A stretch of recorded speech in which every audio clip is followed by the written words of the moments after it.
आज साहित्य संमेलनाच्या व्यासपीठावरती आपण बघितलं आमदार नीलम गोरे यांनी एक वक्तव्य केलं. त्यांनी असं म्हटलेलं आहे की उद्धव ठाकरेंना 2 मर्सिडीज दिल्या की मग एक पद मिळायचं. आणि आता त्यांनी साहित्य संमेलनाच्या व्यासपीठाचा राजकीय वापर केल्याबद्दल निषेध देखील व्यक्त केला जातोय. त्यांच्या या वक्तव्याला त्यांनी उत्तर देऊ केलेलं आहे की त्यांनी असं म्हटलंय नीलम गोरेंनी की उद्धव ठाकरेंनी फक्त सांगावं की त्यांनी मर्सिडीज घेतल्या नाहीयेत. आणि याच विषयी बोलण्याकरता आपल्याबरोबर आहेत शिवसेनेच्या नेत्या सुषमा अंधारे. सुषमाताईंनाच आपण विचारूयात. सुषमाताई, नीलम गोरेंच्या वक्तव्याबद्दल आपली काय प्रतिक्रिया आहे? मला प्रश्न हा पडलाय की नीलम गोरे यांच्यासाठी म्हणजे काय कर्तृत्व होतं नीलम गोरेंचं, म्हणून त्यांना 4 वेळा आमदारकी दिली. तर नीलम गोरेंनी किती मर्सिडीज दिल्या हे पहिल्यांदा त्यांनी स्पष्ट केलं पाहिजे. एक दुसरं असं की नीलम गोरे यांनी महाराष्ट्रातल्या एकूण शिवसेनेमध्ये, म्हणजे मला तरी येऊन 2-2.5 वर्ष झाली, माझ्या आधीचा काळ त्या सांगत आहेत, त्या पक्षात असताना तेव्हा म्हात्रे दादा आमचे, जे आता रवी म्हात्रेजी काम बघतात मातोश्रीवर, तर म्हात्रे दादाही तेव्हा नव्हते. तेव्हा 25-30 वर्ष मातोश्रीवर कुणी यावं कुणी नाही, कुणी बसावं कुणी नाही, कुणाला पद द्यायची कुणाला तिकीट द्यायची, सभेला संमेलनाला वेळ द्यायचा, ह्या सगळ्या गोष्टी नीलम गोरेच करायच्या. त्यामुळे त्या ज्या सांगतायत की शिंदे साहेबांकडे कलेक्शनाचं काम होतं, तर शिंदेकडे कलेक्शनचं काम होतं हे यांना कसं काय माहिती? म्हणजे शिंदे आणि नीलम गोरे या दोघांचं जॉईंट व्हेंचर होतं का त्या काळामध्ये? तर आणि नीलम गोरेंचं मला अजून एक सांगितलं पाहिजे. म्हणजे नीलम गोरेंची अगदी सुरुवातीची जी कारकीर्द होती त्या कारकिर्दीमध्ये त्या हडपसरच्या डिस्पेन्सरीला पीएमटीने जायच्या आणि यायच्या. आणि पीएमटीने जाये करणाऱ्या या बाई भारिप बहुजन महासंघामध्ये गेल्या. प्रामाणिकपणा आणि त्यांचा दूरदूरपर्यंत संबंध नाहीये. ज्या भारिप बहुजन महासंघाने त्यांना डायस दिला, स्टेज दिला, 84च्या इलेक्शन मध्ये गुरुदास कामत आणि प्रमोद महाजनजी यांची निवडणूक त्या काळामध्ये त्या उभ्या राहिल्या, त्या त्या नीलम गोरे भारिप बहुजन महासंघाशी सुद्धा प्रामाणिक राहिल्या नाही. मग त्या पवार साहेबांच्या पक्षात गेल्या. पवार साहेबांनी पण एक महिला आहे बा, आपण लिफ्ट दिली पाहिजे असं पवार साहेबांना वाटलं. परंतु प्रामाणिकपणा आणि नीलम गोरेंचा अजिबात संबंध नाही दूरदूरपर्यंत. त्यामुळे त्यांनी राष्ट्रवादी काँग्रेसशी सुद्धा स्वतःला जेवढं मिळणं शक्य आहे तेवढं मिळवलं. आणि जसंही त्यांना वाटलं की नाही नाही आता शिवसेनेकडून लुबाडायची वेळ आहे, तेव्हा त्या शिवसेनेत आल्या. शिवसेनेत 1, 2, 3 नाही, 4 वेळा आमदारकी भोगली. भोगली हा शब्द जास्त चांगला आहे कारण नीलम गोरे आमदार असण्याच्या काळामध्ये महाराष्ट्राचं सोडा, नीलम गोरे ज्या पुण्यात राहतात त्या पुण्यातल्या मॉडेल कॉलनीत सुद्धा त्यांनी साधी एक शाखा उभी केली नाही.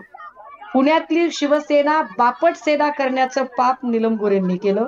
पुण्यातल्या महापालिकांच्या निवडणुका असतील आणि स्थानिक स्वराज्य संस्थांच्या सगळ्या निवडणुका, या निवडणुकांमध्ये भाजप सोबत आर्थिक हितसंबंधांचं राजकारण हे नीलम गोरेंनी केलं.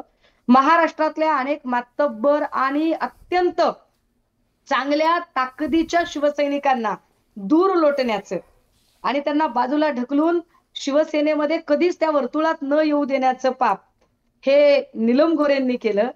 त्या नीलम गोरेंकडून ही अपेक्षा मला अजिबात नाही.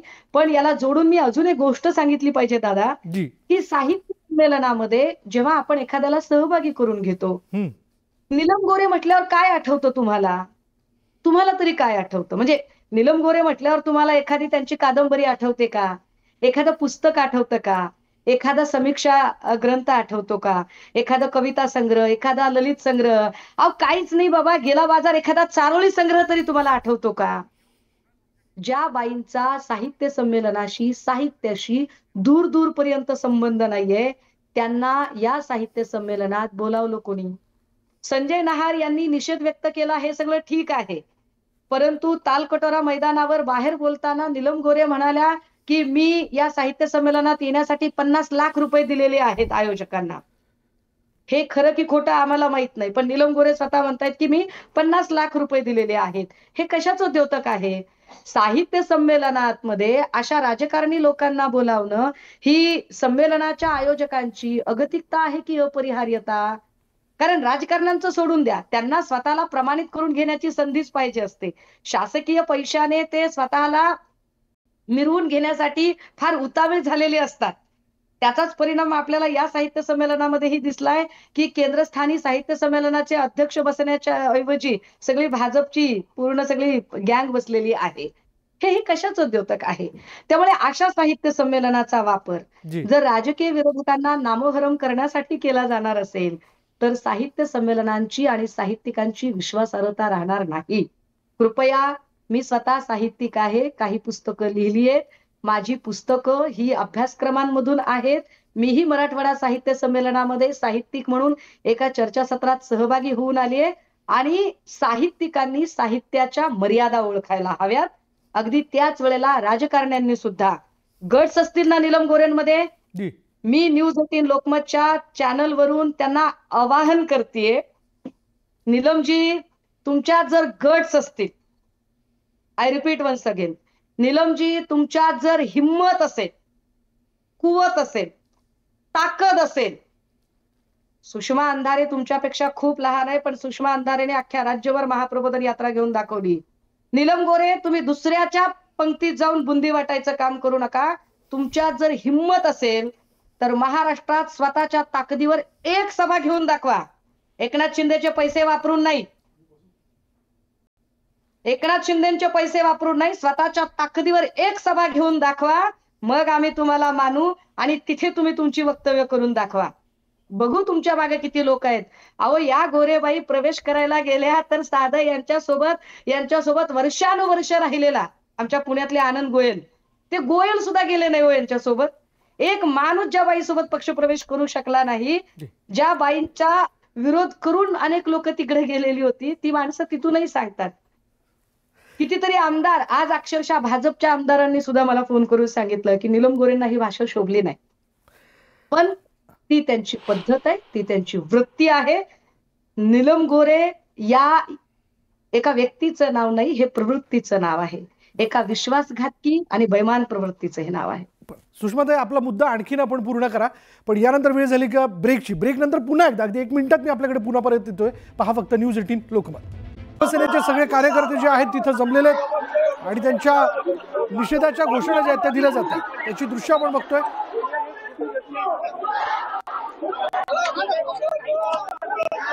साहित्य संमेलनाच्या व्यासपीठावरती त्यांनी अशा पद्धतीने राजकीय वक्तव्य करायला नको होतं याचा निषेध केला जातोय. आणि आता उबाटा गटाचे सगळे कार्यकर्ते आता पुण्यामध्ये त्यांच्या निवासस्थानाच्या बाहेर जमलेले आहेत आणि आंदोलन केलं जात आहे. चला, पुन्हा एकदा बोलण्याकरता आपण जाणार आहोत. सुषमा अंधारे आपल्या बरोबर आहेत. सुषमा अंधारे, आपण ब्रेक पूर्वी बरेचसे मुद्दे आपले पूर्ण केले, पण मला ब्रेक नंतर थेट विचारायचं आहे, आजच का आणि साहित्य संमेलनाच्या व्यासपीठ. मी आपल्याकडे येतो. सुषमाताई, अभिजित पोटे आमचे रिपोर्टर आपल्या बरोबर आहेत. अभिजित, काय माहिती? विशाल, आपण पाहतोय की नीलम गोरे यांनी दिल्लीतील मराठी साहित्य संमेलनात खरं तर जे वक्तव्य केलं ठाकरेंच्या विरोधात आणि मातोश्रींच्या विरोधात, त्यानंतर राज्यभर आता शिवसेना ठाकरे गट आक्रमक झालेले आहेत. त्याचप्रमाणे पुण्यात देखील शिवसेना ठाकरे गटाच्या महिला मोर्चाकडून जे आहे ते नीलम गोरेंचं जे शिवाजीनगर मधील निवासस्थान आहे त्या निवासस्थानाबाहेर आंदोलन जे आहे ते सुरू झालेलं पाहायला मिळतं. हे दृश्य तुम्ही पाहताय. खरं तर मर्सिडीज गाडी, जी शहरातली मर्सिडीज गाडी आहे ती मर्सिडीज गाडी घेऊन ते सगळे शिवसेनेच्या महिला ज्या आहेत त्या नीलम गोरेंच्या निवासस्थानाबाहेर आलेल्या पाहायला मिळत आहेत. खरं तर नीलम गोरेंनी जे वक्तव्य केलं त्यानंतर राज्यभर झालेले आहेत शिवसैनिक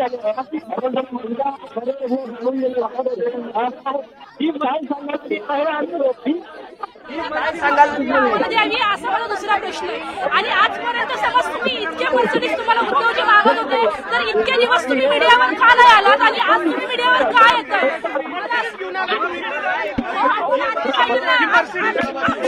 आमची इतकीच कॅपॅसिटी की आम्ही ही मर्सिडीज आणू शकतो आणि उद्धवजींनी आम्हाला आजपर्यंत काही मर्सिडीज मागितली नाही, पण निलामताईंनी आजपर्यंत इतक्या मर्सिडीज दिल्या नाही. आमची एवढी प्रतिक्रिया निलामताईंनी त्या सगळ्या त्यांनी जेवढ्या मर्सिडीज दिल्या ते सगळं आम्हाला आजपर्यंत डाटा द्यावा आणि एवढ्या मर्सिडीज कोणत्या रेखाच्या नावावर असणं आम्हाला तरी पोलीस आले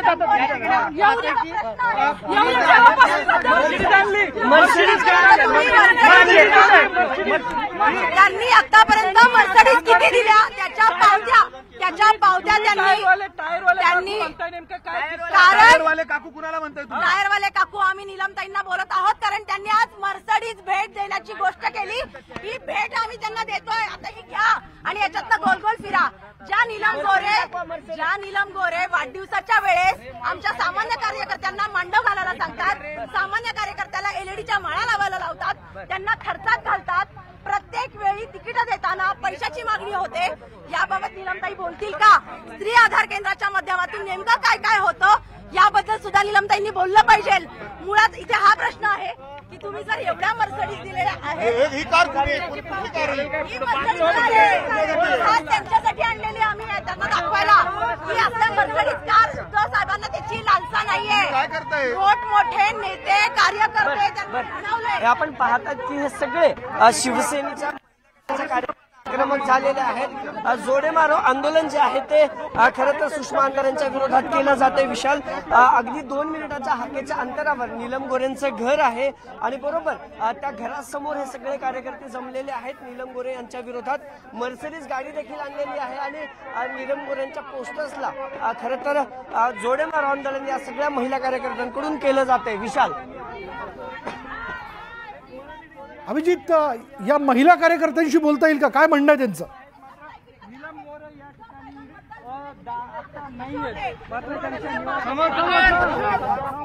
सुषमाताई अंधारे देखील आपल्या बरोबर आहे. सुषमाताई अंधारे, आता ह्या महिला कार्यकर्त्या ज्या आहेत आपल्या पक्षाच्या, त्या बोलताना असं म्हणाल्या की तिकीटं दिली जातात, त्यासाठी पैसे मागितले जातात, स्त्री आधार केंद्राच्या माध्यमातून काय काय होतं यावरती नीलमताईंनी बोलावं असं देखील त्यांनी आवाहन केलेलं आहे.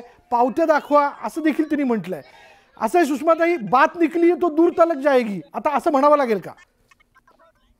बघा, आता तुम्हीच स्त्री आधार केंद्र नावाच्या संस्थेत नेमकं काय चालायचं किंवा काय चालतं यावर पुण्यातल्या अनेक बायका बोलू शकतील. आमच्या ज्या महिला भगिनी त्या खरं तर खूप उत्स्फूर्तपणे, मला खूप त्याच्यात म्हणजे शिवसैनिक महिलांच्या ऐवजी सुद्धा खूप अशा बायका दिसत आहे की ज्या उत्स्फूर्तपणे त्या आंदोलनामध्ये आहेत. कारण अजूनही त्या आंदोलनामध्ये जे मी आपल्या स्क्रीनवर बघते त्याच्यात मला माझे 2ही शहर प्रमुख अब्सेंट दिसत आहेत आणि ते 2ही शहर प्रमुख अजून का तिथे पोहोचलेले नाहीत ते मी विचारेनच. परंतु या सगळ्या निमित्ताने एक गोष्ट आपल्याला स्पष्टपणे सांगितली पाहिजे की नीलम गोरे यांनी आतापर्यंत म्हणजे त्यांच्या प्रत्येक साडीवरचा मॅचिंग दागिना, मी काही फोटो शेअर केलेत, प्रत्येक साडी त्या साडीसारखा नेकलेस सारखं कानातल्यासारखी पर्स, हिऱ्या मोत्यांच्या बांगड्या, ह्या सगळ्या आल्या कुठून? नीलम गोरेंच्या प्रत्येक वाढदिवसाला त्या, आता ताईंनी सांगितलं ते फार खरं आहे की वाढदिवसाला एलईडी लावा, बॅनर लावा, वाढदिवसाचे मांडव घाला. आमचे खूप असे पदाधिकारी आहेत, मला त्यांची नावं जाणीवपूर्वक इथे उच्चारायची नाहीयेत, की ज्यांनी नीलम गोरेंच्या वाढदिवसानिमित्त दगडूशेठ हलवाई गणपतीचा तिथे माझ्या वाढदिवसाला 40 किलोचा मोदक व्हा, माझ्या वाढदिवसाला हे करा. अक्षरशः आमच्यातल्या काही लोकांना मला चप्पल आणा, मला साडी आणा, पैसे द्या. पुणे पोलिसांनी रोखलेलं आहे. आपल्याकडे येतो पण की ह्या सगळ्या महिला गोरेंच्या घरासमोर आलेल्या आहेत. काय गोरेंच्या घरासमोर आलात तुम्ही? गोरेंच्या घरासमोर ज्या बायकीची लायकी नाही ती असं बोलते त्याचा जाहीर निषेध करण्यासाठी आम्ही हे नीलम गोरेंच्या घरासमोर आता या महिला खरं तर दाखल झालेल्या आहेत. समोर सिल्वर रॉक्स नावाचं जे निवासस्थान आहे ते नीलम गोरेंचं निवासस्थान आहे. या सिल्वर रॉक्सच्या बाहेर ज्या आहेत त्या या महिला आता आलेल्या आहेत. सिल्वर रॉक्स जे निवासस्थान आहे. हॅलो हॅलो हॅलो, हा लाईव्ह हा. नीलम गोरेंनी उद्धव साहेबांची माफी मागावी अशी मागणी जी आहे ती या महिला कार्यकर्त्या करताना दिसत आहेत. पुण्यातलं नीलम गोरेंचं सिल्वर रॉक्स नावाचं जे निवासस्थान आहे, हा फोन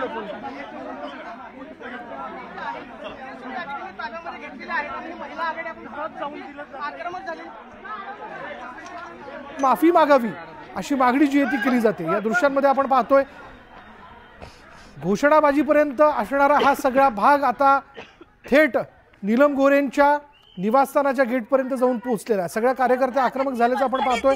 उद्धव साहेबांना त्याच्या पावत्या ह्या पत्रकारांसमोर पत्रकार परिषद घेऊन दाखवाव्यात.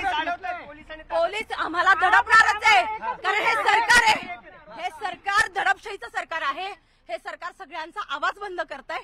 या सरकारला न्याय द्यायचा नाहीये, फक्त अन्याय करायचा आहे.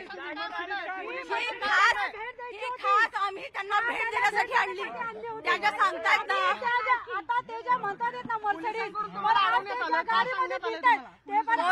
पोलिसांना पुढे करून नीलमताई आम्हाला इथून हटवण्याचा प्रयत्न करतात, पण हे पूर्णपणे चुकीचं आहे. हो, कारण त्यांचा टायर आता आम्ही पंक्चर केलेला आहे. ज्या मर्सिडीजच्या गोष्टी त्या करतायत ना आणि ज्या गाड्यांमधनं त्या फिरतायत ना, त्या गाड्या शिवसैनिकांनी दिलेल्या आहेत. हे त्यांनी विसरू नये. गटनेता करण्यासाठी एका आमच्या कार्यकर्त्याला गटनेता करण्यासाठी सुद्धा त्यांनी गाडीची मागणी केली. वाढदिवसाचा आरोप केला. हो, त्यांना